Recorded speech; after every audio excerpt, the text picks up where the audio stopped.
Hey guys, hello. Today, I had this thought while thousands of people streamed by our KP restaurant, Fall for Greenville food, spectacular weekend of Greenville City partying. We finished, by the way, we got a silver medal, second best food stall at the hundreds of food stall location in Greenville. That was pretty cool, second best. And we also sold the most food of anyone there. And I had this thought. As people were walking, streaming by, I was wearing a Georgian Shepherd's hat, which looks like a giant fro. It's the one that's worn by, what's his name? The Georgian UFC fighter. And basically, then I realized I was making friends. But I wasn't making friends. I was actually talking to my neighbors because everybody that streamed by that day was my neighbor. You know who said that? All of our saints in the Orthodox tradition. If you're not Orthodox and you're tuning in, welcome. But over the thousands of years, the millennia, your neighbor is the person you meet this day. Ha! That's not how the machine thinks. That's not how modernity wants you to look at your neighbor. They want you to see a competitive, highly evolved creature that also wants to eat what you want to eat. So you are battling for your existence. And that's just garbage. And today I talk about it with Herman Middleton, the author of Protecting Veil, an excellent podcast, and also Gadfly Academy. We talk about it. You should listen. Forgive me for all the dumb words I say. On Heavy Things Lightly. Herman, you guys know Herman Middleton because he does Gadfly Academy, which we're going to talk about. But your Protecting the Veil continues to amaze because it's probably the oldest thing on the internet. Do we decide that it's the oldest thing on the internet? That's a good question, actually. It's pretty old. Yeah. I think there were one or two other Orthodox channels before me, but not many. Not many? Yeah. I remember driving around your car, you were telling me about it, like when I came to visit my parents, a long time ago. Yeah. Because you know my brother. That's right. You're like a friend of the family. We go way back. We go back to the past century. Were you at my brother's wedding? Because I think you were. No, you weren't. Were you? We met in Thessaloniki, right like before his wedding, and then my parents were in town. Yeah. It didn't. I was not able to be at the wedding, but. You were younger then, but you're more handsome now. Likewise. But you're skinny. We got to get you to eat more. Do you eat fatty foods? What's the deal with that? I do eat fatty foods. I have high metabolism. I got it from my dad, and I wish I did. Let's do that thing where we change bodies for a week. It's a blessing. And then I'll stop. It's a blessing. I do wish I could put on a little bit of weight, but no, you look good, man. What does being fit help you with Gadfly Academy or not? Tell us about Gadfly Academy, because I already know about it because I'm interviewing you. But, right. Well, and also, what do you think what's the point of this beautiful thing where your tagline is "You're not a machine"? You are not a machine. Yeah, it was actually called "You Are Not a Machine" initially, and then I wanted to kind of broaden the umbrella a little bit and bring in Socrates and other people into the conversation. So it wasn't just kind of narrowly focused on technology. But I mean, technology really is the kind of the driver of the change of the past, especially the past 50 years. So yeah, we have a society. We don't really, people don't tend to reflect on kind of the bigger picture. I think most people have an intuition that there's something amiss. People get a sense of being, addicted to their their phones, and their technology. At the same time, it's I think the analogy of the frog in the kettle is a really good one. It's kind of trite by now, but people have been using it since the 80s, and before, but especially I would say in religious circles since the 80s. But that's probably the best analogy. We do not feel the water getting hotter, and we can't get out of the situation that we find ourselves in. So we have this culture that increasingly treats us as though we are machines, and we increasingly think of ourselves as machines, and we make decisions, life decisions, everyday decisions based on machine values rather than on human values.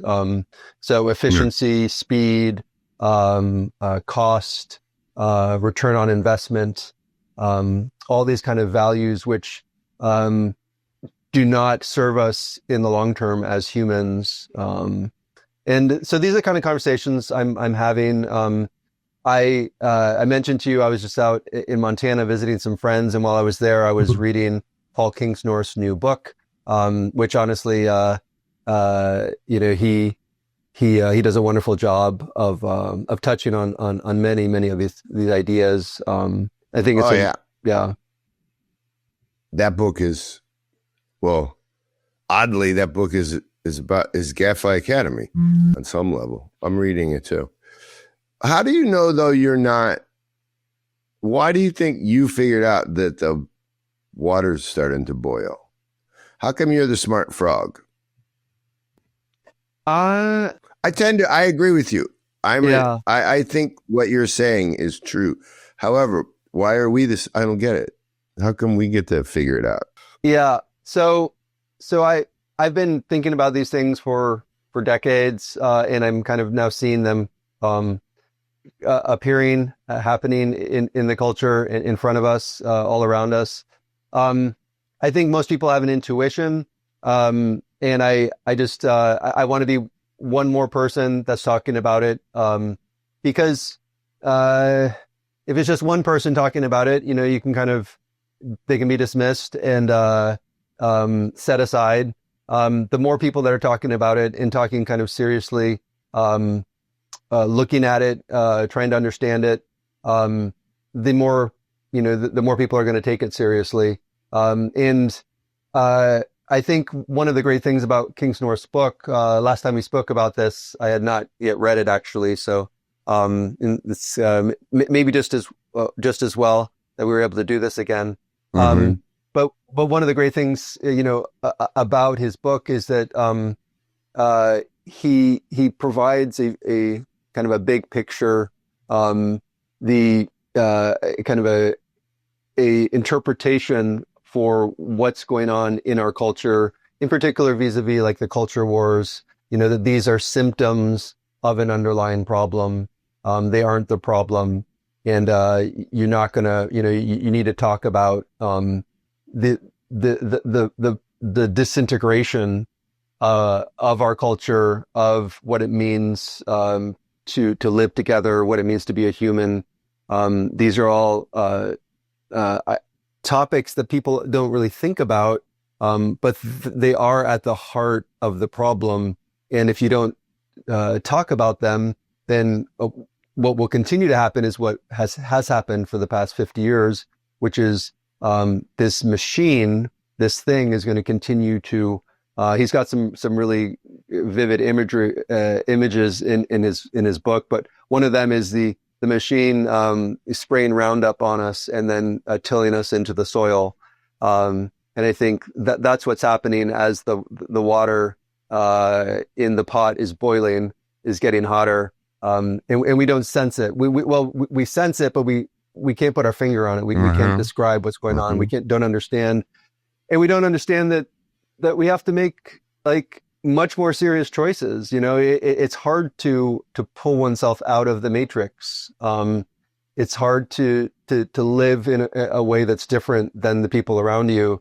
But the more, the work that you're doing, getting in a variety of ways. You're helping, your organization helps communities around the world, but it also, maybe even more so helps those from America and other developed countries to go and get a sense of what it's like to live outside of the developed world, and to see the virtues and blessings in those traditional ways of life, and they can kind of come back having been evangelized by those people.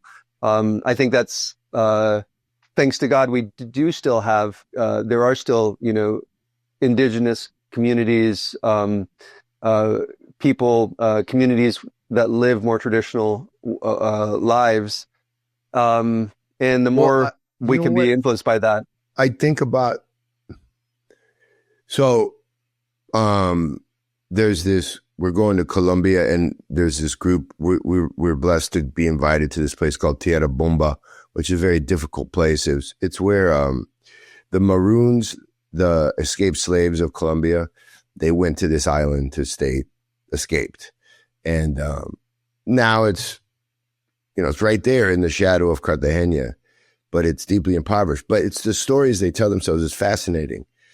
So this is my question to you. What I've been able to see is the way that people tell stories about their origins.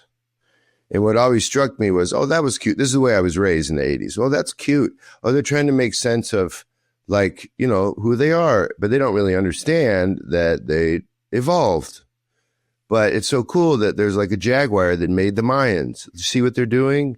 But we know the real deal. And so so here's the real deal, is that for, 100 years, like, we kept telling our children, here's the story. We're not really sure why you're here, but you grew out of animals, and now that you're like a super evolved animal. And when you die, we don't really know what's going to happen, but nothing's going to happen.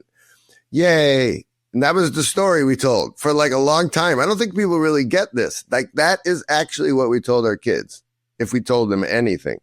So what do you think? See, I think the machine is made up of humans who bought that story. And now some of us don't buy it. Like, I don't think you buy that story. And so you can't be a part of the machine anymore if you start to think that there's eternity, or like you're made in God's image. All of a sudden the machine won't work. It like seizes up with too many of those people. What do you think about that? Yeah, well, I think you're right. Like I said, I think people know intuitively that something's amiss. The other, thing that Kingsnorth talks about is, capitalism and the process by which this has all happened. I mean, my gut feeling is that people still, people are still religious. Most people do still believe in God. Most people are still, at least in the United States, consider themselves Christians. So there's still a lot that's there. The problem is that the way we live does not reflect the belief system that we say we have. And so, the machine's not going to stop until we start living different kinds of lives. So we just need to, change right now I'm writing about values, what a human value is, what a machine value is. So I'm hoping that it'll provide some kind of clarity, so that when people reflect on the way they live their lives, they can realize, I'm actually prioritizing things that are undermining, my values. Describe a couple of machine values as you see it in your work. I mean, the most obvious one is efficiency. Finding the cheapest, easiest, fastest, quickest way to do something is always kind of the best, and that's like a basic criteria that we use, that all of us use. I certainly use it for sure every day, for sure. So efficiency, return on investment, that's can be an investment, like a monetary investment or a social investment or whatever. But seeing things in these terms, speed, cost, these are all, values that, do not build up, a community. They do not, if you go back, if you go to more traditional societies, these are not values that they would have, prioritized. And I think, I've talked about the Amish, for a long time. Actually, your brother and I talked about the Amish before he was a priest. And Yeah, he loves the Amish. I'm a little suspect. Well, yeah. I mean, I'm impressed by what they've done, and every day I think, more and more, like they, whatever their flaws, and I don't know the Amish, I haven't spent time with them, so I can't really speak to it, but all I do know is that, they have had integrity, in the way they live, the way they live, the decisions they make, are closely tied to their value system, and they haven't allowed, the machine of capitalism to uproot them and to, denature them, and to corrupt them. And the rest of us are in the pot being boiled. So they have something to teach us for sure. Are you for Rod? These are simplified ideas, but so Rod Dreher's Benedict option is attractive to you or not really? Yeah. I joke that it's, increasingly it's less of an option than an imperative. I keep coming back to Kingsnorth, but he doesn't come out and say it exactly, but, at the end of the book, you kind of scratch your head and you're like, how can one continue to live in the suburbs? And, you've got to change the way you live. And, it starts out in small ways, but, like if one continues to live, in the normal, ways in which we've been living, we're just going to get, we're surrounded by people that aren't thinking about these things, aren't concerned about these things necessarily. Like I said, maybe on an intuitive level they are, but they're too busy living their lives. And so you're going to get the same results, which is increased, individualism, disintegration, loneliness. Americans live in, there are a lot of ways in which I think a lot of questions that one should ask. I don't know what the average, home size is, for example, in America, but, I know that there are many people that live in, thousands and thousands of square feet. Our suburbs are full of huge buildings, and one or two people living in them.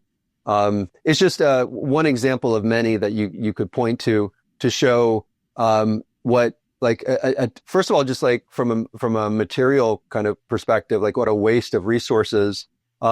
But also just, the way we've set up our world, we are, separated from each other. We aren't building anything. And the future is going to be, it's not going to be better. It's going to continue to get worse. Unless we really are just machines. So either we are machines and that's fine, and the culture we live in is fine, or we're not machines and we have a soul and we made a mistake somewhere. And like C.S. Lewis says, if you're going down the wrong path, the only way to get back to the right path is to turn around and go back to where you went wrong. Yeah. Yeah. Well, I'll push back just a teeny bit. I agree that the form of the suburb is bad. I'm in one. And the form is everything's clean, but no one talks to each other. Like, it's just like how it is. It's like our HOA, like, keeps doing oppressive things. And now the street's really clean, but also the people resemble that antiseptic cleanliness, and it's unfortunate. However, if there's just like incense flowing within the house, you're actually praying, you're hearing the tropar, you're actually participating in the inside way as an interior person. When you walk out, you don't have to be oppressed by the material reality. To me, we're got to be salt. And one of the things, I just put this out there for you. I noticed there's this new convert Orthodox thing where everyone just loves to take a big shit on cities. Cities are the evil thing. And I'm not there. And I got reasons for that. I'm just not, I don't really believe that, because when I was in the Bronx, I was actually had to know my neighbors in ways that were really, really good. Like, I just had to know the guy at the bodega because that's where I went to, and then we just had to talk. And I think sometimes people don't realize that it's not the city that's the problem. It's the heart and the soul of the people, including the people who are judging those ways of life. What do you think about that? Well, I mean, I definitely am not judging people. Structures, right? Systems. Yeah. And I mean, I live in a suburb as well, so I'm a hypocrite. At the same time, I'm stuck, and I think many people are stuck. And I mean, certainly, I'm not saying that one can't have a spiritual life and can't, be salt in the world. I think one can do that anywhere. The question is like, is the way we're living, is it spiritually beneficial? Right. Right. And is it, I mean, what Kingsnorth talks about is, that this is all the way we live is a symptom of a deeper sickness. And if we just continue to live this way, I mean, if everyone around you decided, like we're going to start living together as a community, and we're going to start making different, choices about the way we live, then, I mean, absolutely, like resurrection can happen anywhere. I just don't see it happening, in most cities, in most suburbs. People are going to continue to live increasingly isolated lives, most likely. You want to hear something sad? I would love to. Yeah. You want to hear something sad? I want everyone to hear this, but I'm telling you. Recently, I was not in Sierra Leone 2 months ago, but Adrian, our executive field director, was, and I've been there. Obviously, we're working in a region, Kaiolan. It's way west, east, and it's on the Liberian border. It's a very neglected part of the world in terms of infrastructure and suburban structures and city structures. It's as country as you can get. Let's just put it like that. It's country. But I don't know how to explain this to all of you guys. Here's the sad thing. They're watching the same TikTok video you are. It's nuts. Because they're really super rural. And they have really rural values. I don't really like calling them rural values. They have communitarian values. Like deeply. So if you make any money in that part of the world, you immediately give it away to your family. Like if you hold on to it, something's wrong with you. Like you're like evil. Like, wait a minute, you have all that money? Where did it come from? I've been saving it. Bum, bum, bum. Like, what are you doing? You got cousins that are poor. Like, they're hungry. Get it together, bro. That's dying because they're watching their TV. They're watching their phone. It's not cool to give it away. It's cool to keep it. So I don't think this, I like what you're saying in some ways. The machine is, this is not about cities and suburbs and countrysides, in my opinion. Yeah. I don't think there is such a place anymore. I think it's just the phone. Kingsnorth has a passage. Maybe I'll just read it. Yeah. I mean, like I said, I hadn't read this before when we had our first conversation, and now that I've read it, I keep kind of referring back to it. But he's done.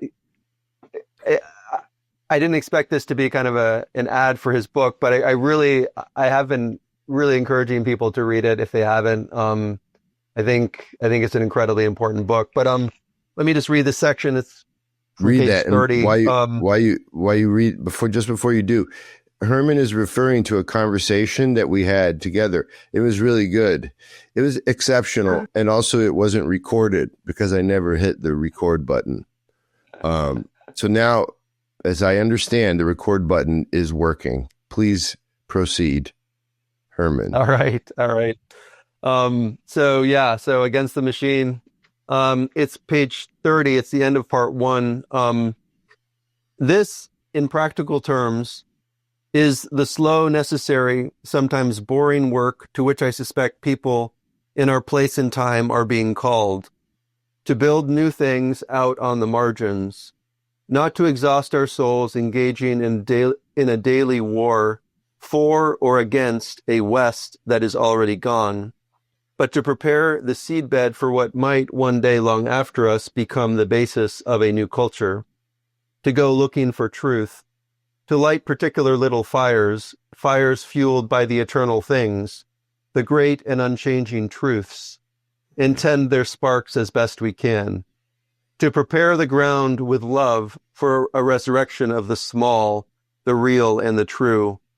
But first we are going to have to be crucified.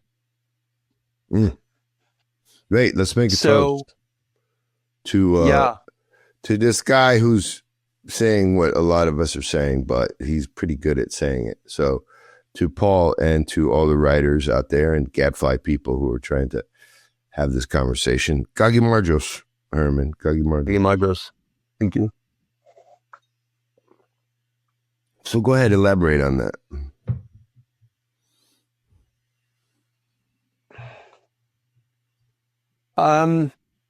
If Kingsnorth is right in the West is not dying but has already died, then the question is, how does one move forward? And I think even if you take out the religious kind of apocalyptic dimension, which is another conversation. My question is how should one live? And is the way that we live, like I said, is it beneficial spiritually? Again, even if you're not spiritual, like, am I? Again, the question is, am I a machine or am I a human? And is the way I'm living consonant with what it means to be a human? And I think most people, myself as well, until recently, I haven't really kind of meditated on what it means to be a human and to live as a human. Like I said, most people have an intuition that something's wrong, but they can't quite put their fingers on what's wrong and what one could do differently. And one of the reasons is that we're surrounded by a culture that, we were born into, a way of life that we regard as normal, but historically is not normal. And then you ask, well, where are we going? And the vision of the transhumanists and the futurists is, well, we're going to space. We're going to, everything's progressing. We talked about this last time, this myth of progress.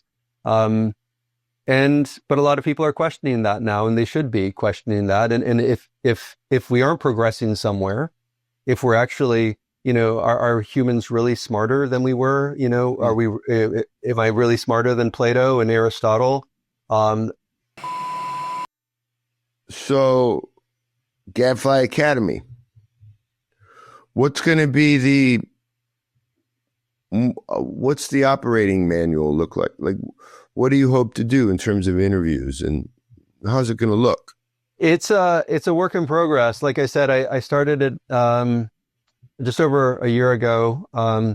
as You Are Not a Machine. Changed the name because I kind of like it to be a place where people like you and Paul Kingsnorth maybe and many other people could kind of come together to have conversations under the umbrella of Gadfly Academy. So we'll see how that works and looks like moving forward. I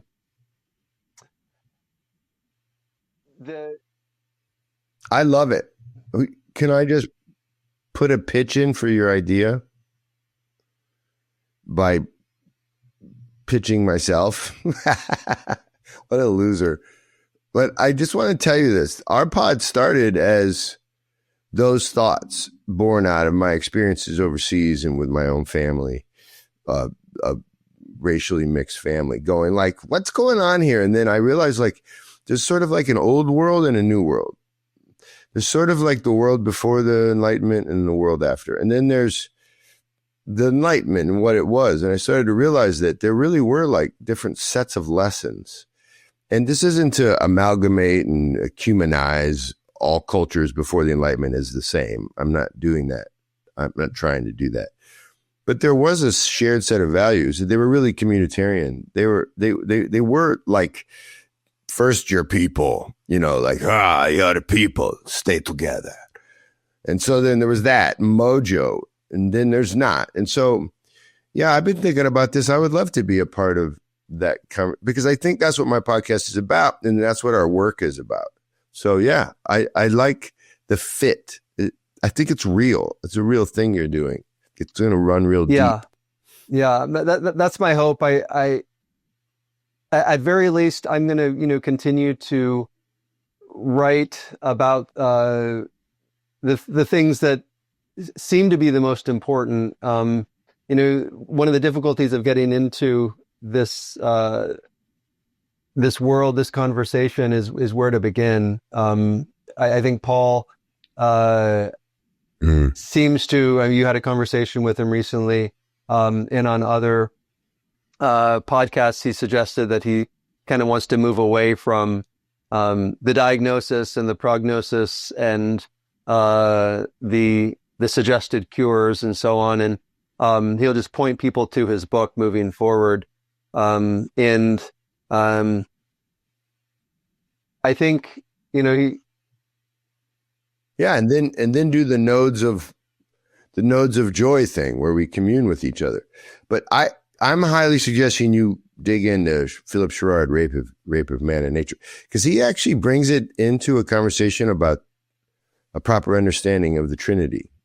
It's pretty wild. Like he traces ecological destruction to like the filioque. Right. Pretty wild. Yeah. Well, man. that's where this all started in our previous conversation. I think we got into Philip Sherrard earlier, but reading The Rape of Man and Nature in my early 20s was really the impetus, the beginning point, along with reading Father Seraphim Rose and his critique of modern Western culture. Those two together kind of set up my kind of way of viewing the world and what's going on, but particular Philip Sherrard. And then he also wrote this article, which you may recall, Father Peter published in, I think it was the first issue of Divine Ascent Journal, called The Desert Fathers and Ourselves, which for those of you who are watching, you can Google, you can find it. I think it's at the Eighth Day Institute website. You can find a copy, but Sherrard looks at the modern church, modern Orthodox Church in particular, and he uses what I recently wrote presented a paper at a academic conference a few months ago on kind of revisiting Sherrard's article, and I realized that he had a media ecological approach And this is another kind of area of inquiry that we haven't really touched on, although it's at the basis, I mean, of what Kingsnorth does, I think, and of the kind of cultural critique that we're talking about. But Neil Postman in the late 60s coined this term, media ecology, as a kind of a viewpoint. And so Sherard's critique of the modern world and of the ways in which the church had allowed the modern world into the liturgical and practical life of the church. He is using a kind of a media ecological approach. So yeah, Sherard's, I think, really, really important. Kingsnorth refers to him in his book. What do you think about this idea? I heard from a Bishop Bishop Maxim, a Serbian bishop. And he said, I don't know about all this stuff, media. It just isn't, I don't really understand it, and I don't pay attention. But I will say this, no matter what, we shouldn't have cameras inside shooting the liturgy out into the world. Like, it just doesn't seem necessary. It seems like we should never do that. You like that kind of edict, or does that make you nervous? I definitely sympathize. I definitely don't think it's necessary for more than one church to do it. Maybe as a condescension, the church could have one live stream so that those who are sick and infirm and distant from the liturgy. But even that, I mean, that is would be a massive condescension, and also one should, be very, very circumspect as to, how one does that. I definitely think it's a problem. I liked it. When he said it, it was out at a conference in Montana. What's your take these days on, are we getting better as Orthodox people talking to each other on the interwebs, or worse? Because it ties into your notion of the Gadfly Academy and bringing in this vision that, guys, there's a bigger fight. Maybe that's my thought. Maybe there's a bigger fight. Maybe we don't have to fight between each other. Do you like that idea, or do you think I'm being too Pollyanna? I think there hasn't been enough consideration of technology and its relationship to the church. I have an Orthodox YouTube channel. I didn't intend it. I started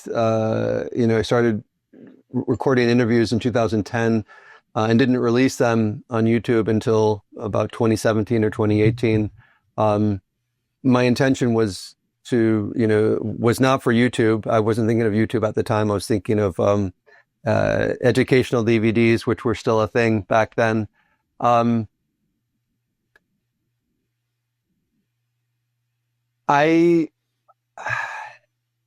We've had this conversation before. I think there is a problem. I think there is a way in which the internet, because it is a international structure, there are canons in the church that restrict one's ability to go and kind of preach to the parishioners of other areas. I think there's a reason for that. There's no way to regulate these things, and so I don't know that there's an easy answer. But I think we should at least realize that it's a problem. And I try on my channel to not not cover controversial things because I don't want to make, I don't want to create pastoral problems for priests and bishops who already have difficult enough lives, and there are nuances that not everyone needs to. Not all topics have to be dealt with online, and there are a lot of topics that shouldn't be dealt with online and that cause more problems. Well, help me out with this. This is a thought I just had. So you and I, let's say, sensed the hot boiling water 30 years ago. I'm going to go with that.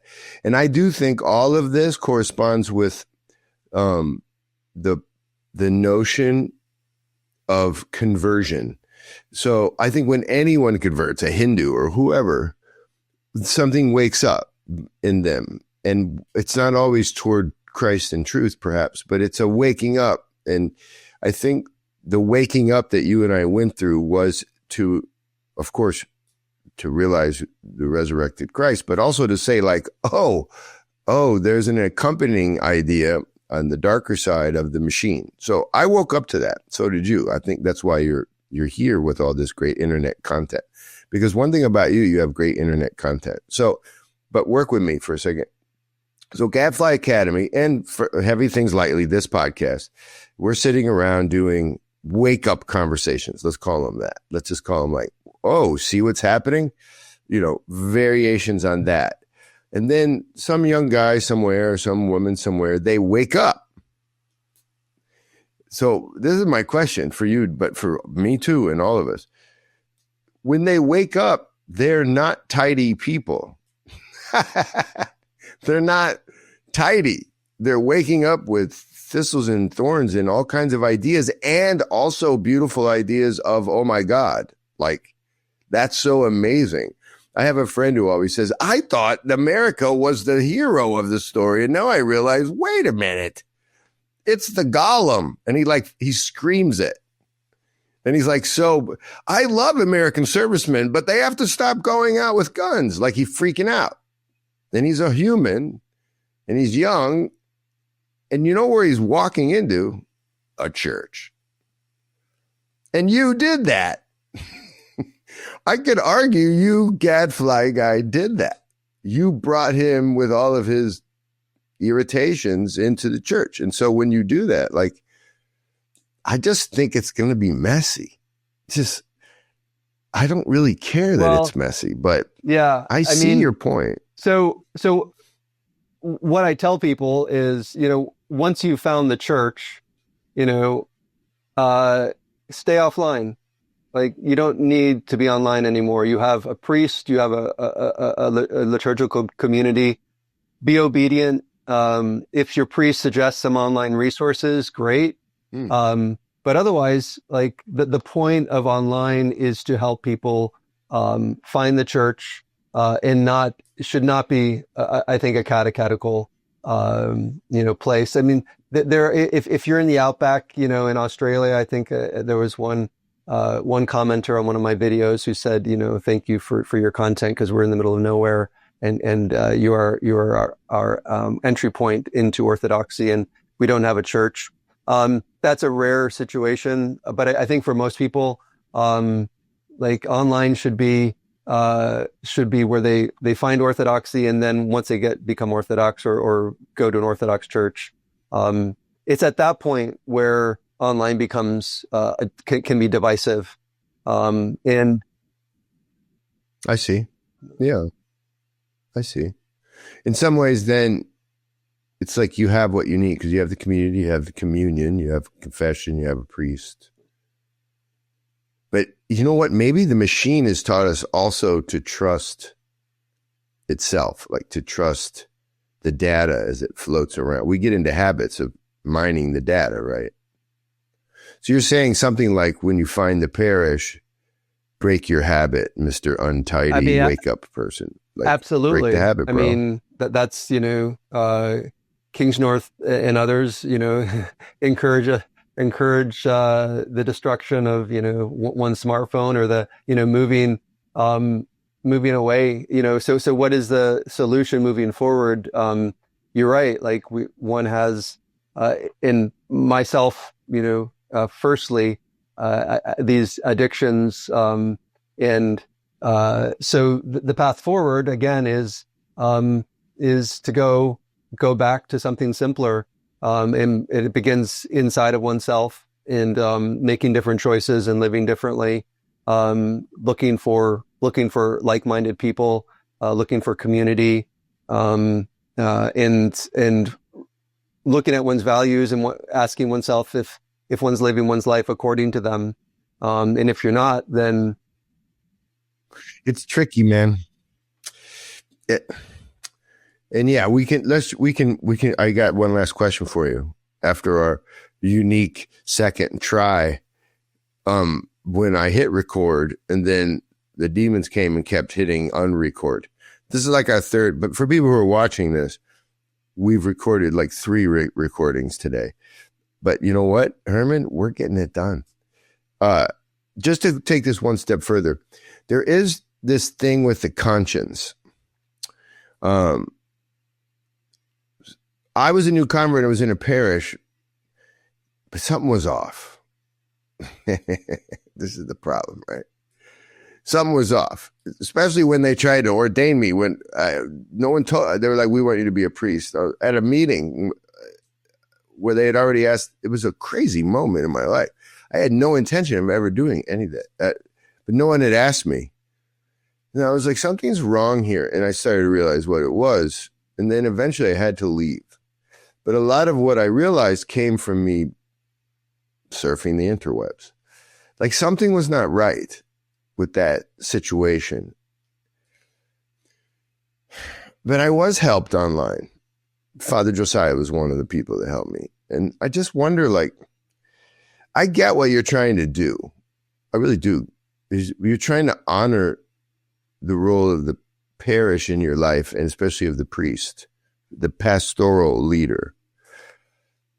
It's tough though, man, because there's moments when you just know something's not right. I guess the question is, if you're in that situation, think back 50 years ago, what would I have done if I didn't have technology in this situation? If you have an intuition that something's off, then you go and you look for another parish. You go and look for other data points. Yeah. But going online, I mean, part of the problem with going online is that you become you begin that way. Obviously, in a sense, one comes to Orthodoxy and one is a Protestant. One has not submitted oneself to the church yet. But until you do that, until you submit yourself to a particular community, you are, just a Protestant. You are making your own decisions based on your own, yes, you have conscience, and that's helpful. It'll keep you from certain things. But as far as, there's a lot more than just, the kind of things that, that conscience is going to guide you to. Yeah, there's obedience. Yeah, there's obedience, which is a hard thing for Westerners. Yeah, I always say, I don't think it's a moral decision to leave a certain parish. I don't believe that. I think it's a hard decision, and often you get it wrong to stay or to leave. But I don't think it's like moral. I don't think you're doing something immoral. I mean, there's one chalice. We know this, that iconographically, there's just one chalice. You're not really going to a different church in that sense. I don't know. And it's very funny because in Georgia, it's very unique. But you see what a state church looks like. I keep asking people about their parish, and they'll be like, well, I go over here, and then, or I go over here. They move around in Tbilisi. And they also, sometimes they'll move around because they'll be like, I love these chanters. But it's not like a bad, no one would go like, oh my gosh. Like, why did you do that? Wasn't your priest upset? But it's different, right? So part of the parish concept is an inherited Protestantism itself. See what I'm saying? Some of that is we've inherited the Protestant idea of the parish, of the independence of the pastor.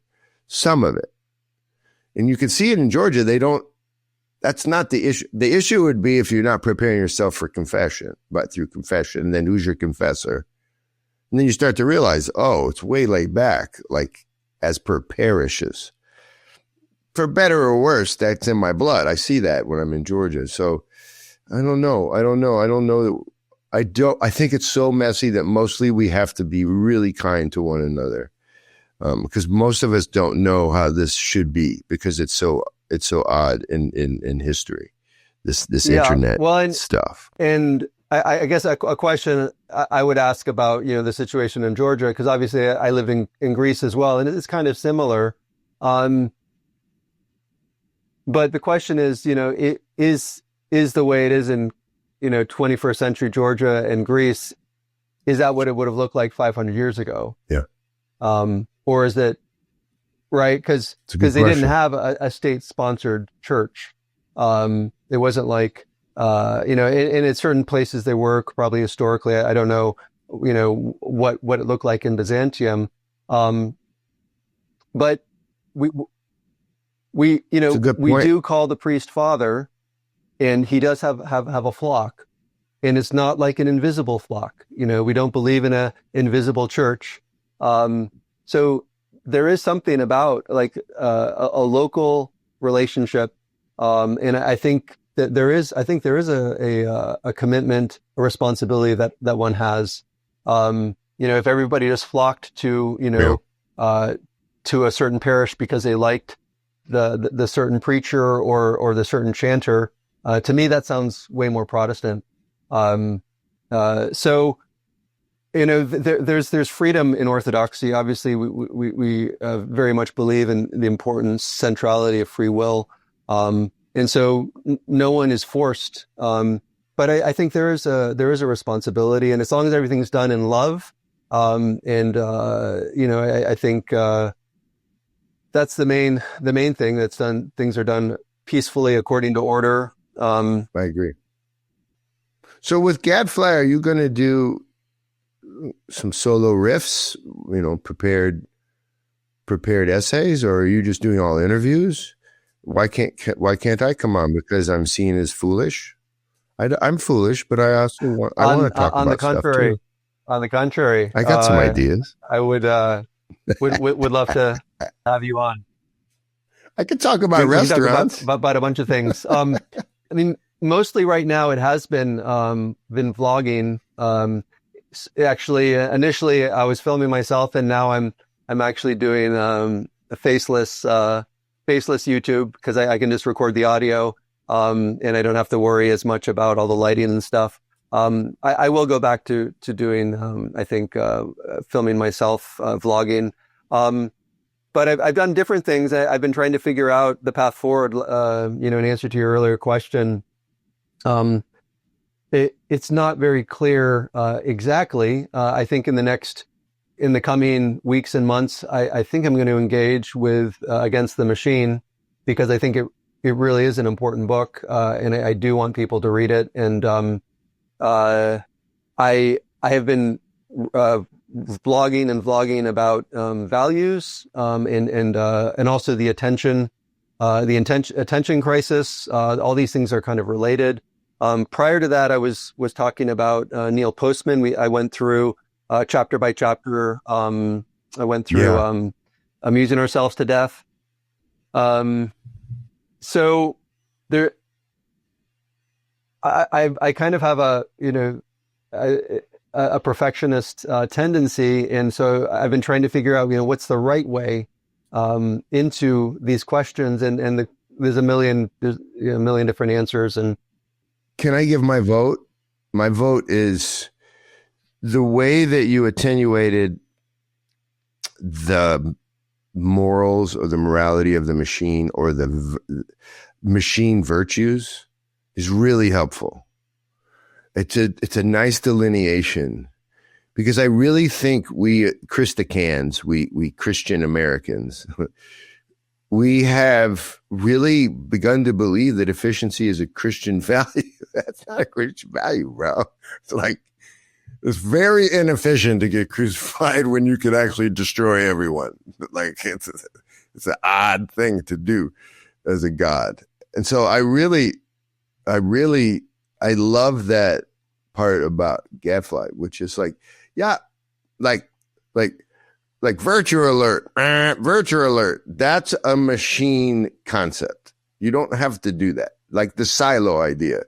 Yeah, we got it. You got enough to live and even a little bit for next week. But now you also have, why do you have a silo filled with 50 years worth of money?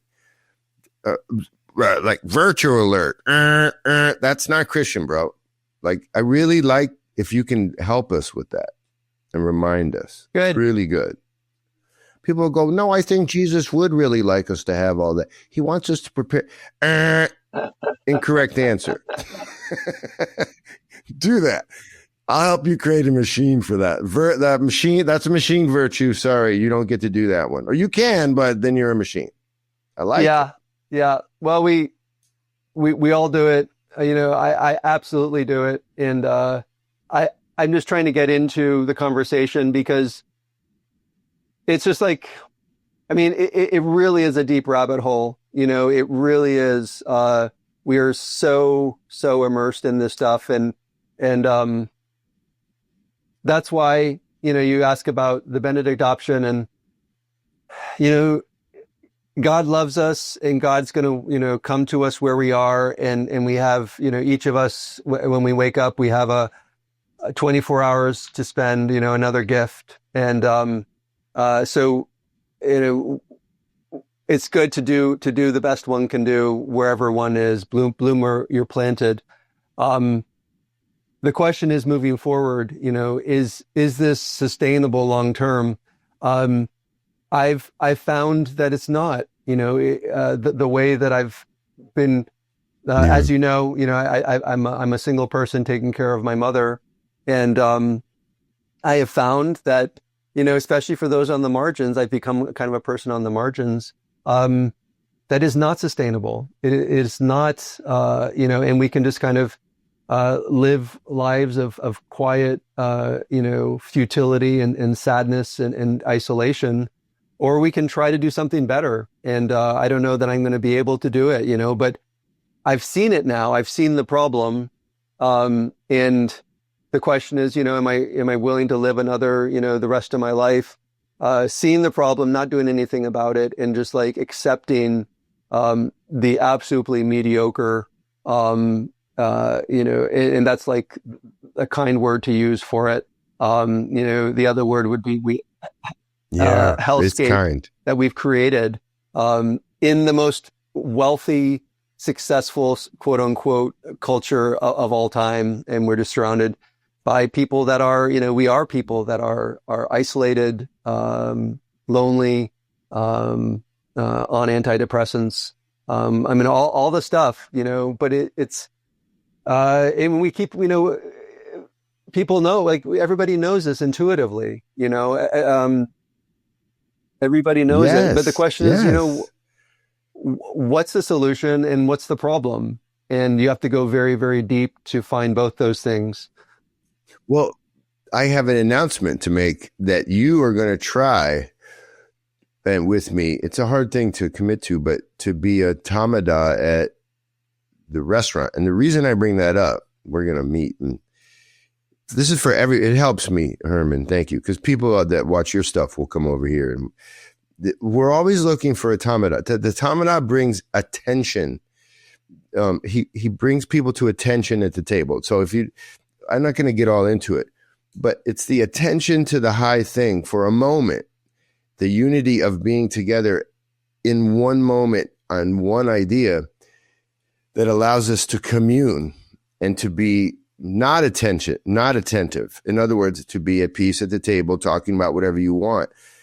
Too much of talking about whatever you want when you're with other people, it doesn't allow you to attend to the high thing. So what I'm saying here is this. There's a pattern to everything, including eating, that's really nice when it's high, low, high, low, high, low, or heavenly, earthly, heavenly, earthly. And we're all always in the heavenly. By that, I mean, we're always in the internet age. We're driving ideas always. It's always about the idea. It's always about the vertical. It's not about loving your neighbor. We don't really do that enough. And so I'm really thankful you're going to be automata. And the reason I brought that up is because it's one of the machine values, is to see a stranger and go like, what are they to me? How can they help me? And that's something that I'm noticing in the restaurant. When you become automata, you're going to love it, Herman. Because it's literally like if you went to the university for 4 years to study psychology. When you do a table for 4 hours, you learn more than you did in that whole 4 years. Because you're watching human beings trying to relate to people they don't know. But they have to do it according to these high values that are thrust upon them in a loving way. In other words, it's not thrust, they're offered. And when they're offered, people have to like deal with them. Like, oh my God, we're toasting to dead people? I don't even know these people. And what I'm saying is all the machine values can't live in the space. It's like you suffocate the machine values with this dinner. And I think when you're automata, I think it's just it's a cool thing if you like to study. And I can't wait for you to do it if you can pull it off. Because it's about time with your life. You know, it's about being able to do it. It's hard. So that's my commercial, and also I'm thankful for you because we're looking for these characters all the time. I'm looking forward to it. Automata characters. Yeah, think you can do it? Sure. You excited? You ready to get that country guy that's like, you sound like you're some sort of Jesus guy. And then another person over there, like blue-haired, saying like, I didn't think this was going to be religious. And you're like, I'm just doing a toast to family. You're like, just toasting to the beauty of, I don't know, the sunrise. You ready? Yeah. Well, that's it. And talking about, machine values and when you meet someone, one of the obviously values that the machine does not have is the value of mystery. And the reality is that our lives are mysterious, and other people are mysterious, and we are mysterious to ourselves even, and certainly to other people.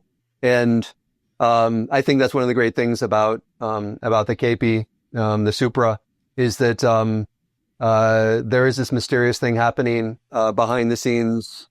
And if you give God the space, and you give yourself the space and other people the space for that to work, there aren't a lot of times in our modern world where we have that opportunity. We're blessed, that we have a church that we can go to and a community that we can experience that in. But that's right. But a lot of people don't have that. So, right. Well, we eat together. Yeah. We actually commune. The eating part's really important, and the drinking part. Well, tell people. So I'll link to the Gadfly Academy. You'll continue to do Protecting Veil? Definitely. Every week, there's a new Protecting Veil video on Fridays and a new Gadfly Academy video on Thursdays.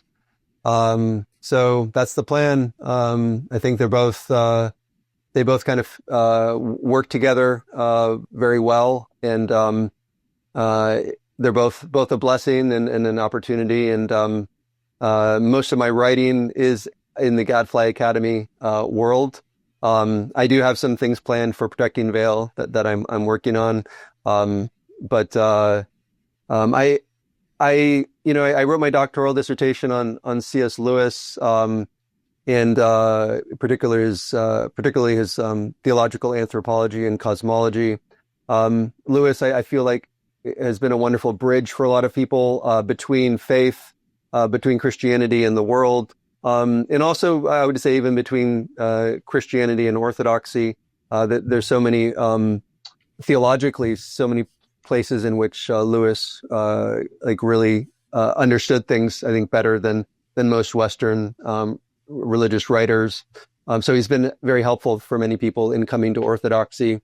But his, I've always just kind of felt that the place I could serve the best maybe is in the kind of that world between the church and the world, that kind of space between the church and the world. I think that's what Philip Sherrard was doing largely, especially in in The Rape of Man and Nature. And I think Kingsnorth is doing a wonderful job of it. He, like Wendell Berry, doesn't write a lot about his Christian faith, but it comes through because of his worldview and the place from which he writes. I like that too. I like when the theology is translated through the experience of life. Yeah. I really like that. I think it's healthy. You do it really well. There's more to do. We can talk more, but I can't even remember what we talked about. We've hit record so many times. It's remarkable. It is remarkable, but I think at least hopefully something here has been helpful, has resonance. So, listen, it does, because what you're up to is, I literally think it will become the national conversation about the time you and I are dying in 20 years, or maybe we die tomorrow. Who knows when we're going to die? But it's coming. I don't see any way around it. It might not always have Orthodox type language, but every Christian's going to start questioning whether they're really doing it. It's coming. I agree. And I mean, I felt like that for a long time. When I read Dreyer's book, I certainly agreed with many of his concerns and thoughts. But, as you see things unfolding and you see the changes that, we knew, like I knew in the 90s, I could see already, the changes in which, the ways in which families were raising children, the kind of the direction of everything. You kind of saw it, but how it actually played out. And I'm an eternal optimist, so my hope was, maybe it's just the particular situations I'm happening to see. But then you hear more and more people writing about similar things, and then you actually see the way these things have progressed. And hopefully we're wrong. Hopefully Kingsnorth is totally wrong, and everything's great, and we're moving into a world of increased virtue and beauty and unity. But that does not at all seem like the world that we're in or that we're going towards. So increasingly, I think one has to take a serious look at the way we live. I mean, I've had I grew up overseas. My father was a diplomat, and so Mm-hmm. I saw the way that other cultures lived, and realized, the way that we live in America. And not that, everything, there are many things to be grateful for here. But it's also good to, have a sense that the way we live is not normal, and to ask deeper questions about life and about the way, way we should be living, especially in the church, if one's a Christian, and wants to fulfill the commandments. How do you care for your brother, if you never see your brother? If everyone is locked in their own little individualistic, space, and you're so focused on yourself, the commandments are increasingly difficult to fulfill. So. All right. Thanks, Herman Middleton, Gadfly Academy, and my friend who lives around the corner. So, okay, we're done. I'll see you. My wife greets you, bro. And for everybody listening, thank you for being a part of this. And more to come, and see you soon. Herman is my friend. Herman is also smart as heck, and Herman is like really well trained in theology, and he's a beautiful guy. He takes care of his parents. Well, his father died, but And I think of him as so old world, but then weirdly, suddenly new world and thin. And I worry about him. I want to give him some of my fat. Also, goodbye. I love you guys. Peace out.